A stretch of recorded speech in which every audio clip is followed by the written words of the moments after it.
All right, how about show introduction? I understand.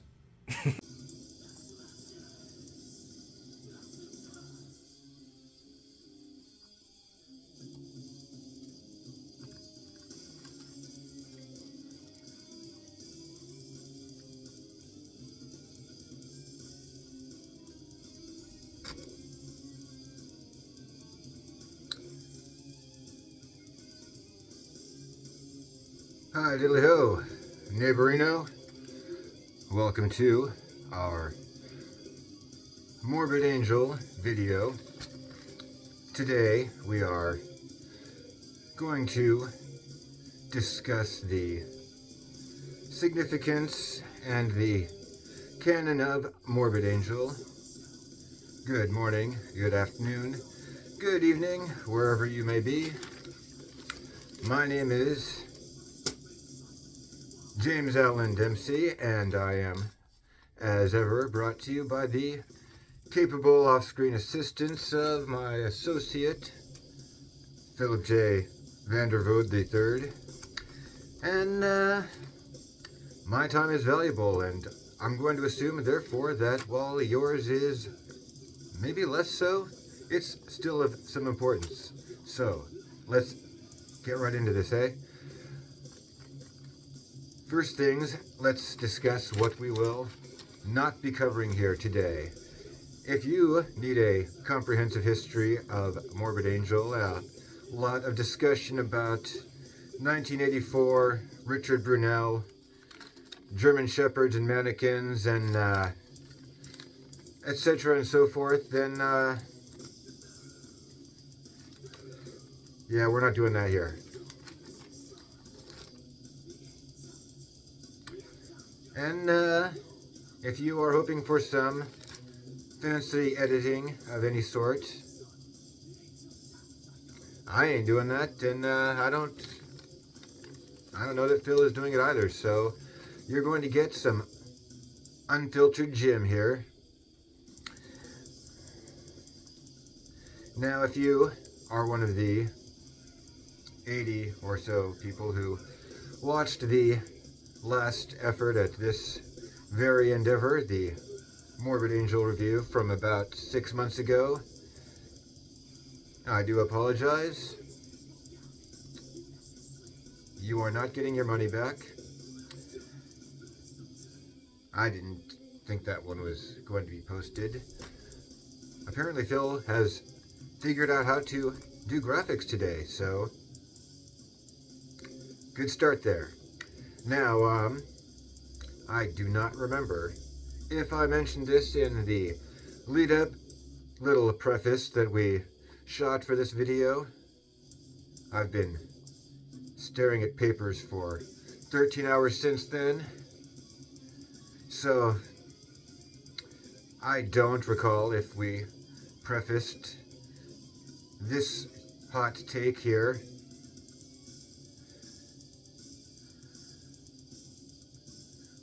We're going to jump right in with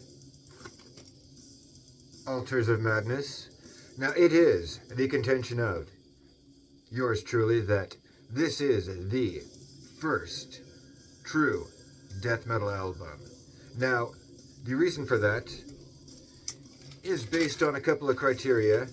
You have to establish first that an album is an actual album, got a general release, so that any jerk that's walking into a record store thinking they're getting the next Wehrmacht or Vendetta record that could potentially have their face melted by it, which is going to rule out abominations, horrified, things of that sort that didn't have such popular general release at that time.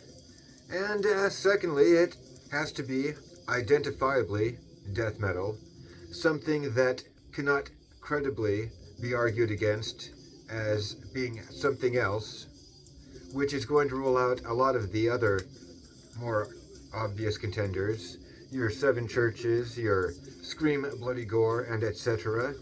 And lastly, of course, it does need to be among those early contenders. I could see an argument for consuming impulse.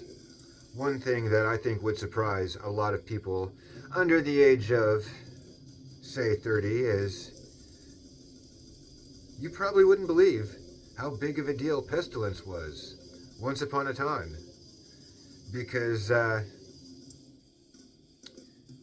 we don't believe it anymore either. It's a lot like COVID. It did technically happen, but no one really thought any of that. No, nobody thought that.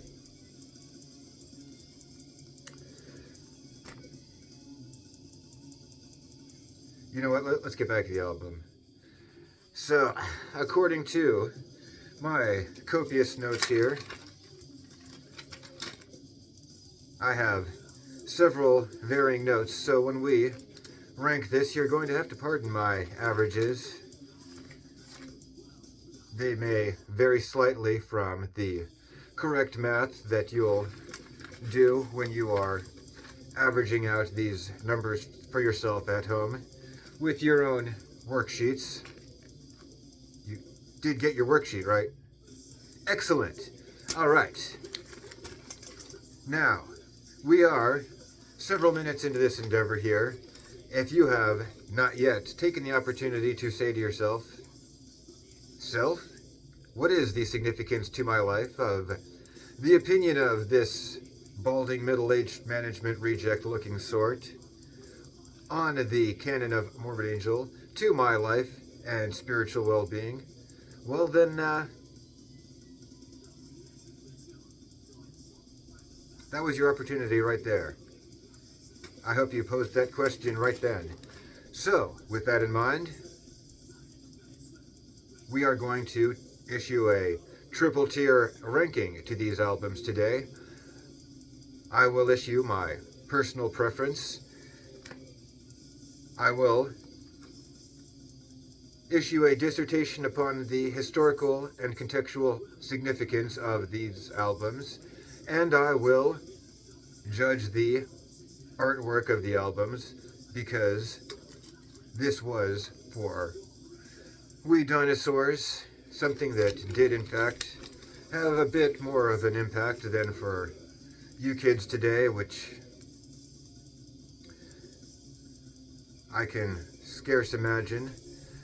And this will all arbitrarily be decided by me on a scale from 1 to 10. And for a bonus, I will average them out and issue a ranking from 1 through 9. And that will lead us into a fun little sidebar. Now, the first death metal album. Let's really quickly peruse my notes. Pomp is bullshit, a bunch of nonsense. What the hell am I doing here? So, Altars is the most rudimentary, the most unfinished, the most unpolished of Morbid Angel albums, and it is also the greatest of Morbid Angel albums. It is the epitome of lightning in a bottle. It is the unfuckwithable, the altar of death metal. If you legit compile a proper greatest hits of Morbid Angel, half of it is going to be comprised of songs from Altars of Madness. It is a very interesting fact that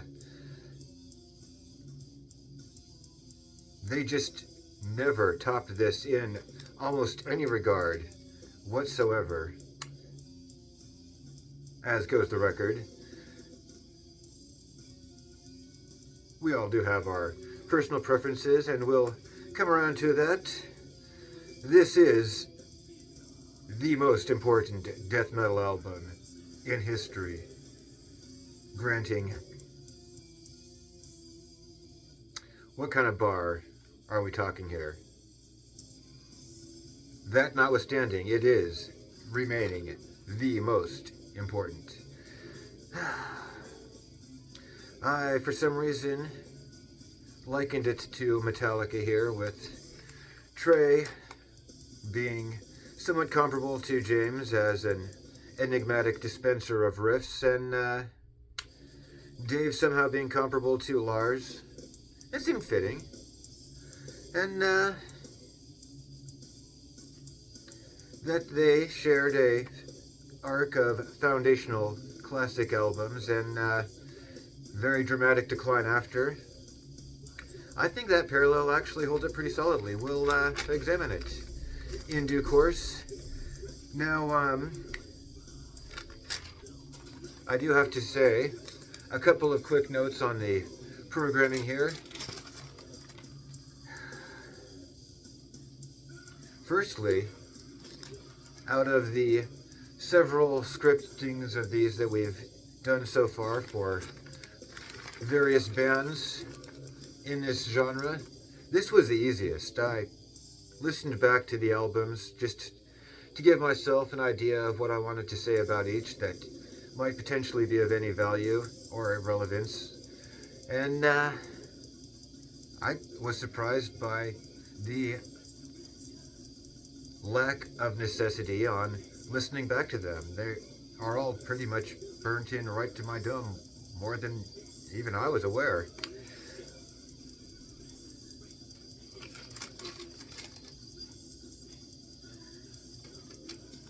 Altars, it is the most riffy, the most cohesive. I would personally tidy the album up by chopping a couple of tracks, but the thing about that is, what 2 tracks are you going to cut off of Altars in the sake of tidying that one up? We'll come back to that one when we get to Slayer, because every Slayer album, beginning with Rain and Blood, is better when you take 2 songs out of it. Just you wait for that one. Now, on a scale of 1 to 10 for historical significance, it's stupid and ludicrous to say, this album's a 13. It's a fucking 11. And for purposes of average, it was given an 11, just hands down, because it is the most important death metal album, the first real death metal album, and we'll fight about that another time, I'm sure. For personal preference, I slotted it with a 6 to 7, slidingly. I'm not going to fight about that one. It is what it is. And for art, this is essentially 11 art again here. But we're not being stupid. It gets a 10 for the purposes of the average. Clocks in as a solid 9, according to the rankings of the Dempsey meter. I think I had something to say about the artwork here. It is iconic, apropos, very fitting to the album, and rather unsettling. And I don't care what anyone says about the doofy face up there. That is a classic and quality image. And you would be proud to have it on your album if you were knocking out your first album. Next up, we have Blessed Are the Sick. And for historical significance, this album is equally a 10. This one as much for the reaction to it as for the contents of the album. It is a parallel to South of Heaven in this regard, which a better parallel than Metallica. last time they're going to get that compliment in this video. It is somewhat infamously the album that so angered that guy from Mayhem that he copped that album from Inri, and that Thorns from I Can Talk, that album Inri from Sarcophago, and then that chord from Thorns. Yeah, you don't need to bother even thinking about editing that out. We're raw dogging this shit. What was I saying here? Blessed Are the Sick is the album that so angered the guy from Mayhem that he took that album, Inri, and that chord from Thorns and made that Mayhem album. And it is a much more developed, much fuller album than Altars of Madness. And after Fall from Grace, it has about nothing to compare with in terms of the memorable and significant songs. Although, I have to say, I really feel like Abominations on that one is a step up from the version on Abominations, interestingly enough. I felt at some point, writing notes, the vocals were more aggressive.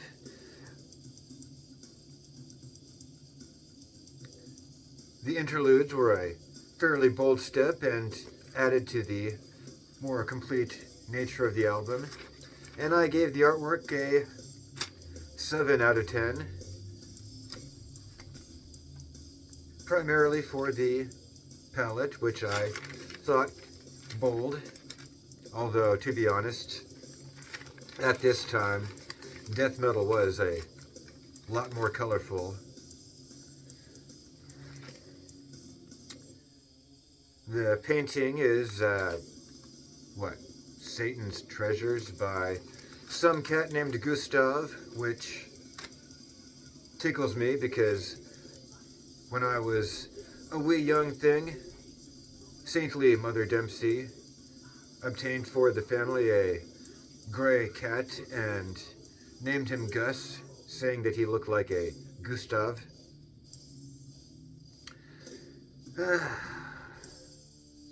Personal preference, I give it an equal rating to Altars. 6 to 7 on the sliding scale. I deem it a more favorable listen for personal preference, but the songs are better on Altars. And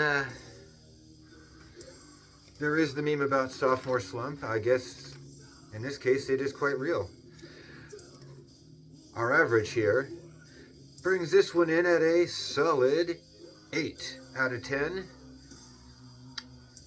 And we move on to Covenant. Historical significance on this one is a 10. It is the first death metal album on a major label. It is the album by which a lot of people came around to death metal via the lead-off single and a certain animated television show. And I mean, it's fucking Covenant. It's 10 out of 10 significance. Personal like, I give it a 10 out of 10. This is my favorite Morbid Angel album. The guitar tone especially, pushing it over that edge. And it just happens to be, perhaps as an accidental of history, that I really think Morbid Angel is the most interesting when Trey is unhindered by a second guitarist. And for artwork, I very generously graded it down to a 7 from what I would have given it as a personal preference, because it is a fairly stock image and a bit less intimidating and unsettling than anything to come before it. And with that in mind, I'll give it the down. I hold it as a 7 because it is so fitting and appropriate for its contents, and because I'm quite nostalgic about it, having been, in fact, my first experience with Morbid Angel also, because this is one of those things that people presently under the age of about 30, you got a lot less context for, but the sheer accessibility that the internet affords is something that really cannot be overstated in terms of effect. It was a different world for those of us that were trying to obtain on this sort of thing once upon that time. Our average is out on this one here.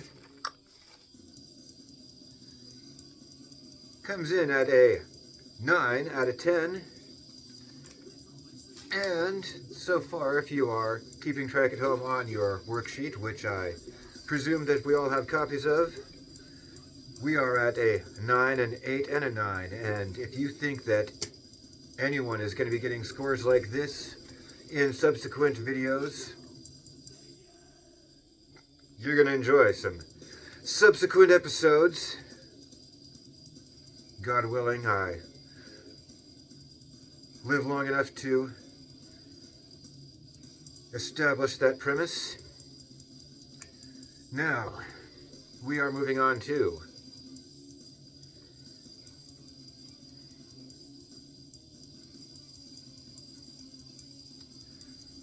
nomination.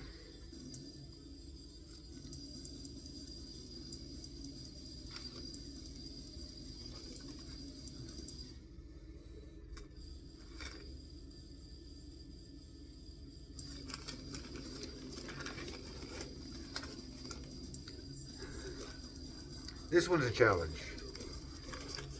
The first absolute challenge of this whole endeavor here for your humble narrator. It is an absolute 10 for significance.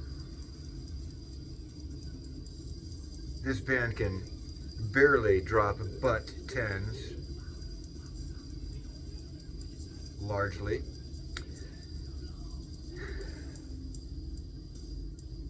It is, for personal preference, a sliding 7 to 8, and it was the perhaps most variated upon across the 3 different drafts that I ranked it at off the top of my head, indicating it is the one that I am the most ambiguous on. And I will relay this fact. Your boy didn't have cable television back in the day, so it was, what are we in, October? It was within the year 2025 that I first saw the music video for the song Where the Slime Live, and seeing that video brought this album's personal preference down at least half a point. There is a reason why black metal bands didn't used to publish photos of themselves, and that video, Where the Slime Live, is the reason why, which, yet another tie-in to the black metal world with Morbid Angel. The artwork on this one, I have to give it an 8. Not because it's that good, because it's a step up, because I really do like the color palette, because there's 2 versions, which was fairly crafty, especially at the time, a lot more novel. And because as kind of cheesesteak as it is, it's a fair death metal image. And 1995, that was 95, right? 94-ish, sometime around then. In that era, it was all a lot more colorful. Deicide was kind of the standout in that regard, as well as pretty much most other regards. That, I don't know if we're going to do that one right next. That's front loading this whole thing, like Morbid Angel stocking up abominations. See, look, listen to me here. Like Morbid Angel stocking up altars with all of their best songs. Yeah, I can talk. This is not actually scripted stuff. I'm just reading some notes that I have here from 6 months ago. Yeah, some shit went down in the interim, so the Walpurgis Nacht launch ended up being the Halloween launch, and you're welcome for that. But to everyone's great regret, including myself, for the time that I'm going to have to invest in this shit, here we are now.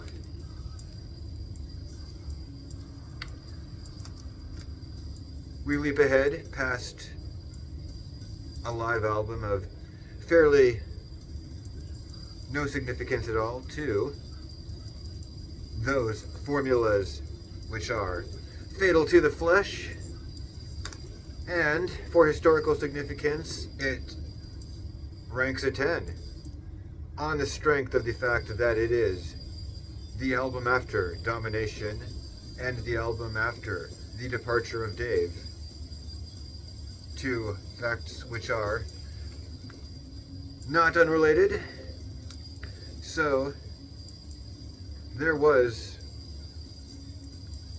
perhaps more curiosity about the album than warm reception, but your boy here gives it a 10 for personal preference. It is it's a favorite. Second to, and then alongside Covenant. And for art, I rank it an 8 because I like the palette. And it provides a nice continuity to Domination, which is a nice little element here, because continuity is not something that Morbid Angel specializes in any real regard, with one unfortunate exception that we are coming up to as we skip ahead into Gateways to Annihilation. Now, for historical significance, I have ruled out decimal points, but it slides here between an 8 to a 9. It's a Morbid Angel album, and it's a very monolithic piece in the Morbid Angel canon, but it is more significant perhaps for the return of the Rutan than for the actual album itself. History will have to debate on whether it is stronger than its predecessor. I think contextually it does need to rank 1 point higher on that regard.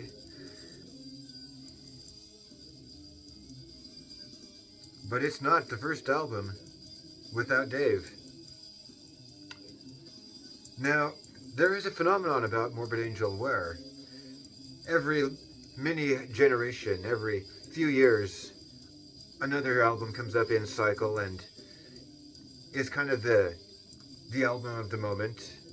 And by this point, I think we've been through the cycle at least twice now and are working back through altars for the third time. So sometime in 2027, everybody is going to be talking up Blessed, and you can timestamp this. Very obviously not AI generated video of me saying that. I remember when it cycled through from formulas to altars. It was very gratifying to see the kids enjoying formulas and see, listen to me here. I just said formulas to altars, didn't I? Formulas to gateways. That would be a more logical sequence, F to G, right? It was gratifying nonetheless to see the kids digging on the formulas, and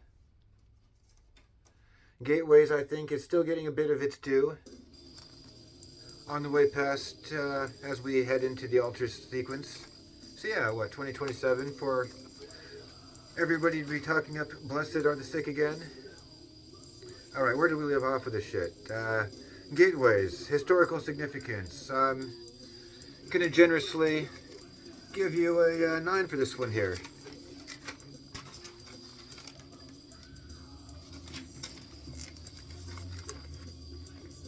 Are we keeping up with the averages? We'll come back to that in a second. Yeah, 8 to 9. Artwork, it does rank quite high on that one. I have to give this one an 8. It's cheese dick. It's generic. It's Dan Seagrave, but it is the most perhaps appropriate to its contents, since altars, being a very monolithic image set to a very monolithic album.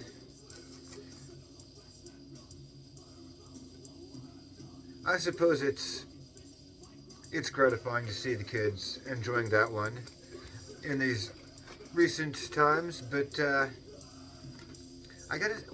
What am I missing with this one? Am I seriously the only one where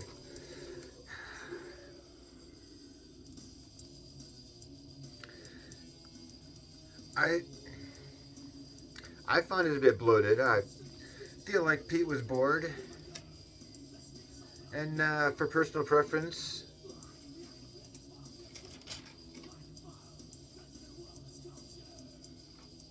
I slotted at a solid 6. Down to 5.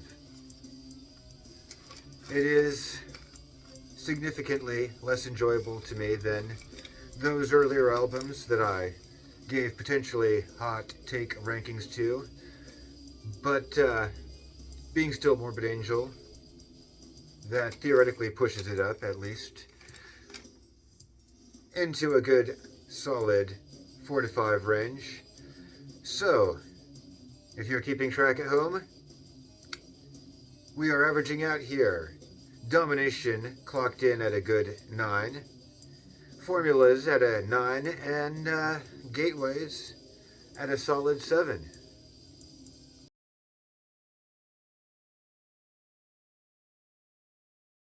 Shadowing right there. Tell you what. We move on to Heretic, and this is the one where I feel like maybe you guys are missing. I will grant there are a lot of bones to pick with the album. This one is perhaps the most hurt by its sequencing. Formulas is weighted really far to the back on interludes. This one is just kind of a hot mess in the second half. It makes a good EP, though. I think I have to give it a 7 for historical significance, and it could be a nice firm 8, surely on the fact that it was the first time that people were really hemming and hawing and kind of trailing off when talking about Morbid Angel. So we'll look at that in the averages. Personal preference, though, 6 to 7. 6 on balance, and 7 if you stop after track 4. But this one, it gets a boost from me because the artwork here, I dared to rank it a saucy 8. I feel as though this one sits perhaps the best in context to the artwork. It is the most disjointed, the most divided and neurotically ambiguous, bipolar.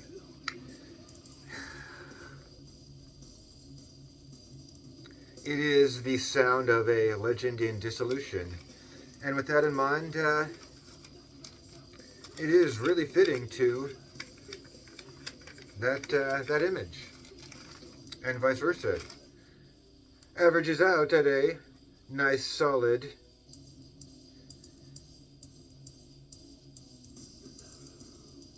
my math fails me here. It's either an 8 or a 9, but it's a step up from Gateways, and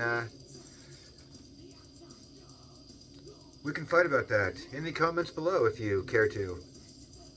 But that's mostly my opinion on that one, so you can take it for what it's worth if you really know what to do productively with your time. Alright. Heretic dispensed with. We move on to the first grievously, terribly, horribly misshapen and just unlistenable Morbid Angel album. The one that I regret having to add into this review. Kingdoms Disdained. This is the biggest missed opportunity in all of death metal. It's tired and it's boring and it just... I wrote something about this. What did I say here? I didn't look up until track 6. The lack of interludes, to me, indicates that they're kind of scrabbling for something, looking to establish more intent, but it detracts from the flow and makes it a bit less of a Morbid Angel atmosphere. And it's dense and claustrophobic, which shouldn't be a bad way to describe Morbid Angel, but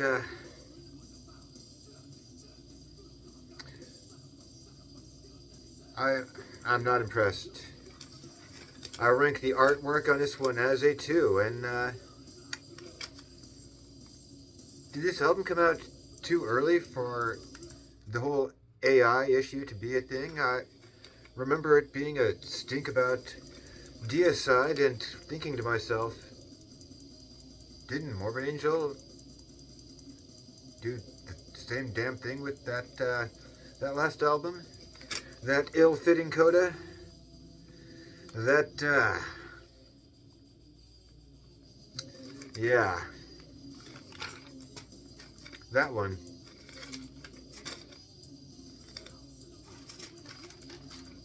We're going to look back on our math here and check our averages.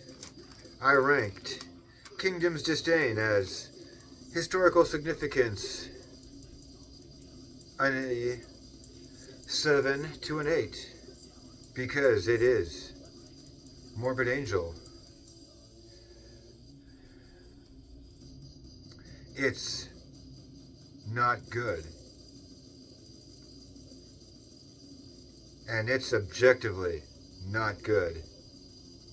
And I put this in Metallica Parallel category. This is like Death Magnetic. I don't even know if that album isn't good. That album can't be good, as far as I'm concerned.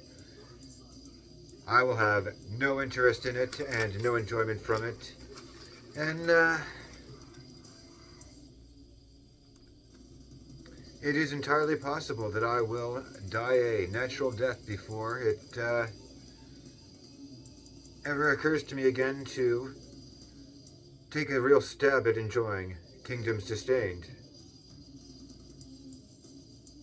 And with every passing year, it becomes pretty likely.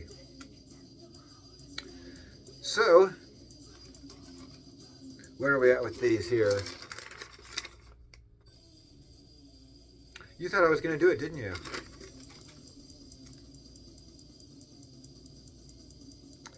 We can't not. You wish we could? No, you don't. You want to know what I'm going to say about it, right? All right. Gird your loins, everybody.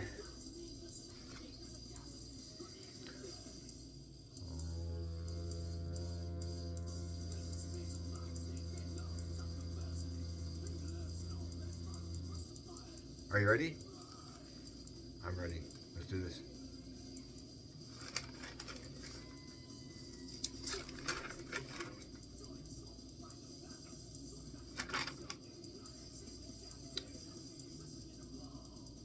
This may be my hottest take in my entire life, and you can ask the lads at the Bar Association about some of those takes. That first song was pretty good. Not the first song, the shitty intro. That was terrible. But the one with the 4 exclamation points, I dig it. I thought it was interesting, a fresh direction, an innovative take, and if it was stale crap techno from 1995, I'd have listened to techno. I wouldn't have known. I feel like that was just about the highlight of the album. Because here's the thing about Morbid Angel. Every album is historically significant. This is a band that makes giant steps, giant missteps. This band broke the Cold Lake Bar. This band is the death metal band for all intents and purposes, regardless of who may at this point be outselling them, or out Spotifying them, or whatever other metric you wish to apply retroactively. This is the death metal band. Straight up. Alright? Everyone knows it. If no one wants to say it, we all know it. This is a 10 significant album. It's that awful. The music is shit all the way through. If it's techno shit, at least that's something interesting. I can hang long enough for that. After that, it's stale, boring, generic, and really only interesting for how disjointed and uncharacteristic it sounds from song to song. The most Morbid Angel riffs on the album, while drenched in some interesting distortion, appear with 4 exclamation points. And I don't want shitty, generic, lame, boring death metal out of Morbid Angel. I'd rather hear some hot mess shit. Which takes us to yet another hot take. Kill a Cop? That song is pretty good too. It's a load parallel. If some other band had released that, you'd fucking love it. Just as much as I do. Just try to picture Pungent Stench having David Vincent over for some gay sex, and tell me it's not a much better listen with that in mind. So, we've established a 10 for historical significance. For personal preference, I have to give it a 1. Because I do like 4 exclamation points and Kill a Cop. And not a single other thing on that famously terrible album. Artwork? God. I once gave it a 2, but I'm settling on 1. The artwork would be a 0, but it gets a 1 on the strength of being so terrible. So god-awful. What the... I don't even know what anyone was thinking at any point in all of this, except to say that I've read through the credits and thank you listings and what have you and all of those albums, so I can assume we don't need to know what Trey was thinking. He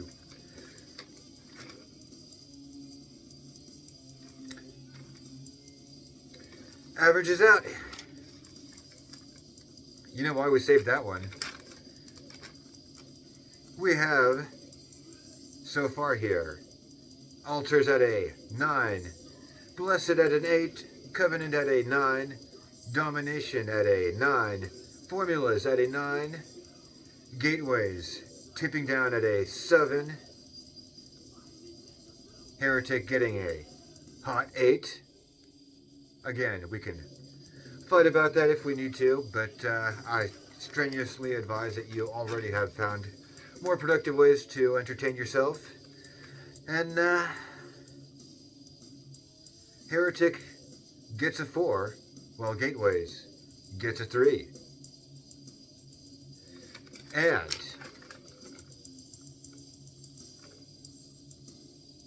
I did it again, didn't I? Phil's over here. Phil's fucking laughing at me.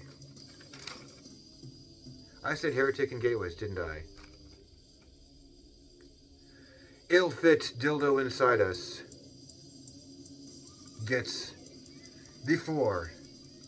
And Kingdoms so disdained, I straight up said Gateways gets a 3.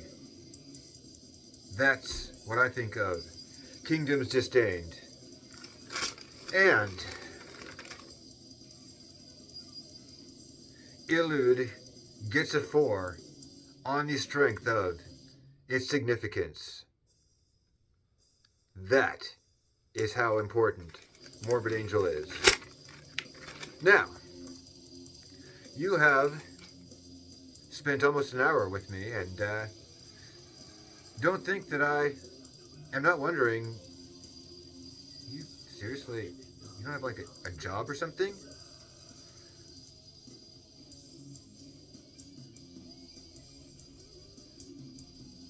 I got one last one for you here before we wrap this up.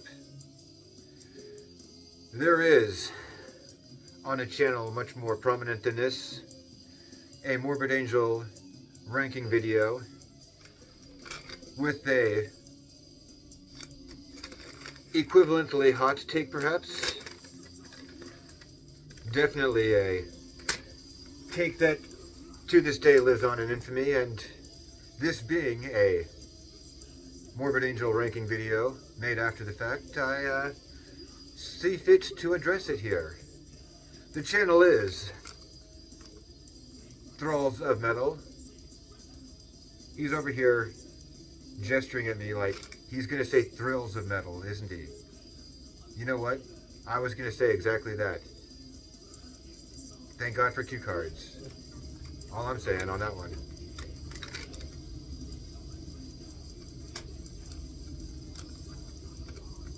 So, who is that guy? The guy from Hatebreed? The guy from Hatebreed on Thralls of Metal, when they ranked their Morbid Angel preferences, put Altars of Madness at a hot 6. And I understand he's backed down from it since then. I don't know how I feel about that.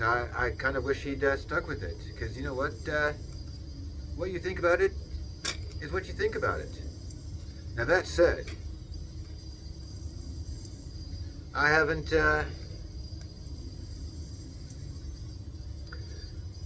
been able to give consistent ratings across 6 months, so possibly he listened back and realized that he didn't enjoy some stuff as much as he did once upon a time. Maybe he's honest about it. Here is where your boy here stands, ranking them down the line as of October 2025. Covenant is my number 1. Formulas is my solid number 2, and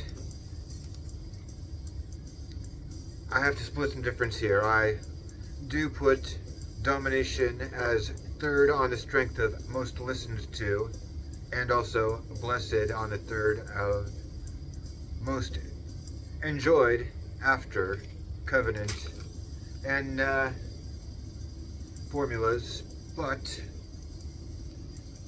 I do listen to Domination more than Formulas, more than Blessed. Phil said I shouldn't snort coke before we film the videos. And to that I say, fuck that shit.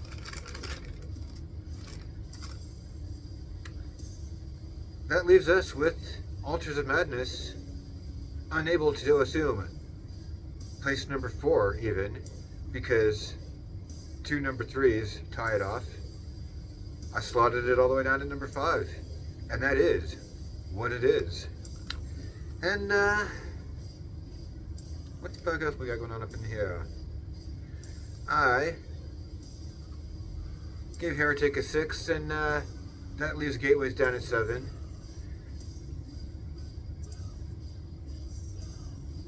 Elude at 8, and Kingdoms at 9. Disdained, motherfucker. And that about wraps it up for this video. Stay tuned for further shit talking if you really have nothing better to do. And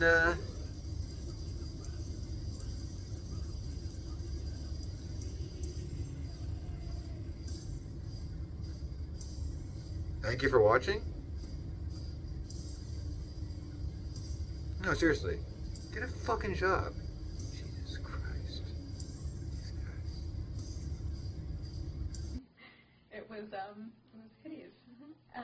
Probably the most unpleasant sensation I think I've ever endured. And I don't know, like, why I would laugh. It's excruciating agony, and I don't think I will ever do this again. I think once was enough, and that's probably it for me, I'm afraid.